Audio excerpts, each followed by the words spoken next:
नमस्कार भाई लोग। मैं आज बात करने आया हूँ आरआरबी एनटीपीसी ग्रेजुएट लेवल का, जो अभी अभी रिज़ल्ट आया है। अभी 1-2 घंटे हुए हैं, तो मैं भी सोचा कि मैं भी एक वीडियो बना देता हूँ।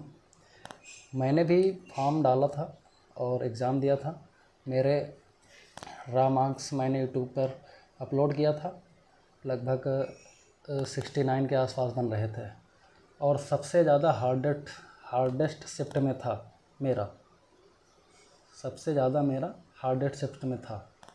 तो मेरा तो मतलब गोरखपुर जोन से था, उसकी कट ऑफ लगभग 77 या 78 तक गई है। तो मेरा क्लियर हो गया है नॉर्मलाइज में, क्योंकि 5 को मेरा सबसे हार्डेस्ट शिफ्ट थर्ड वाली शिफ्ट में था, सबसे ज़्यादा हार्डेस्ट है। तो उसमें कोई नॉर्मलाइज भी होगा, और वैसे भी मतलब ठीक ठाक था नंबर, तो मुझे उम्मीद थी कि हो जाएगा। तो हम बात करते हैं कि CBT 2 की अब कैसे पढ़ेंगे हम लोग। तो बहुत सारे लड़के सीजीएल वाले भी फॉर्म डाले थे, तो वो भी एग्ज़ाम देंगे। तो सीजीएल का एग्ज़ाम भी चल रहा है। तो हम लोगों ने देखा था कि एनटीपीसी में जो करंट अफेयर का वेटेज बहुत ज़्यादा था। तो अब की बार तो 35 क्वेश्चन मैथ का आएगा, 35 रीजनिंग, और 50 हमारा जीएस का रहेगा, जिसमें से आप लोग फिर से देखोगे कि कम से कम ये 10 से 15 क्वेश्चन तक करंट का रहेगा।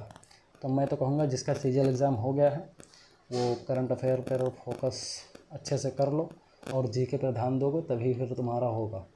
तो मेरा भी क्लियर हो गया है, तो मैं भी अब स्टार्ट कर दूँगा। मेरा 22 को सीजीएल का एग्ज़ाम है। 22 का एग्ज़ाम देने के बाद मेरा आईवी का भी एग्ज़ाम है 30 को। तो उसके लिए मैं जीएस पढ़ूँगा, मतलब करंट पर ज़्यादा फोकस करूँगा, और जीके का थोड़ा बहुत मतलब प्रिपरेशन है। तो सीजीएल का देता हूँ मैं एग्ज़ाम, तो फिर मतलब रीजनिंग और मैथ का तो हो जाता है, मतलब नॉर्मली कोई दिक्कत नहीं है। इसलिए मुझे ज़्यादा फोकस जीके पर ही करना पड़ेगा।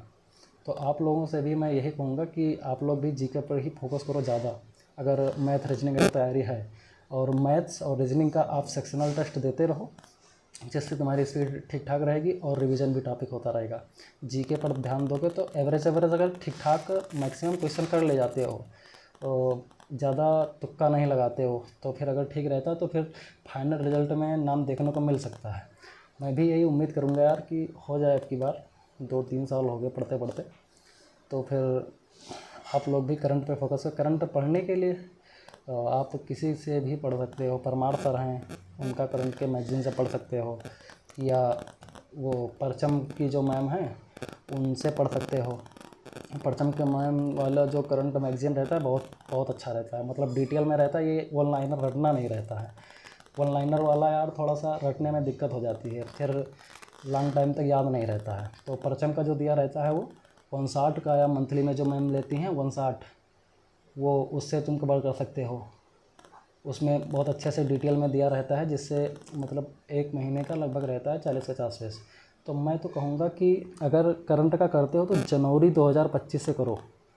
इससे तो ये ना सोचो कि हाँ ज़्यादा हो जाएगा, इससे केवल 6 महीने का कर लेता हूँ। जनवरी से अगर करोगे तो फिर ये रहेगा कि हाँ अगर कहीं से भी क्वेश्चन आए तो करंट का अगर 12 क्वेश्चन आता है तो मैक्सिमम तुम कर ले जाओगे, मतलब कुछ क्वेश्चन।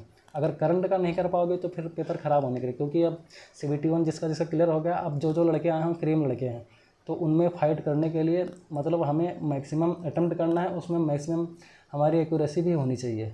ज़्यादा से ज़्यादा क्वेश्चन सही रहेगा तभी फाइनल रिजल्ट में नाम आने की कोई संभावना है, वैसे नहीं। अगर करोगे अच्छे से तो हो जाएगा। और अक्टूबर में वही एग्ज़ाम डेट दे दिया है CBT 2 का, तो इसीलिए हम लोगों को मतलब थोड़ा सा 15-20 दिन अगर जीएस का कर लोगे तो सीजीएल में भी बहुत अच्छे से फ़ायदा मिलेगा। मेंस में अगर जिसका जिसका प्री क्लियर हो जाता है। मैं तो 22 तारीख को प्री देने के बाद मैं सीजीएल के लिए मैं ये करूँगा, करंट अफेयर और जीएस में पूरा रिवीजन कर लूँगा, फिर मॉक देता रहूँगा। 15 दिन 20 दिन अपना चलेगा ये एनटीपीसी का, तो बहुत आराम से जीएस मेरा कवर हो जाएगा। फिर उधर मॉक टेस्ट में मेंस में भी हम देते देते अपना तैयार होता रहेगा, फिर ये ठीक है। तो सीजीएल एनटीपीसी का रिज़ल्ट आया तो मैं भी सोचा थोड़ा वीडियो बना देता हूँ, मैं कैसे पढ़ूँगा वो बता देता हूँ। मैथ रीजनिंग में तो भाई फुल चाहिए ही चाहिए। जीएस में कम से कम 30-40 अगर सही है तो फिर समझ लो कि हाँ तुम्हारा फाइनल रिजल्ट में हो सकता है।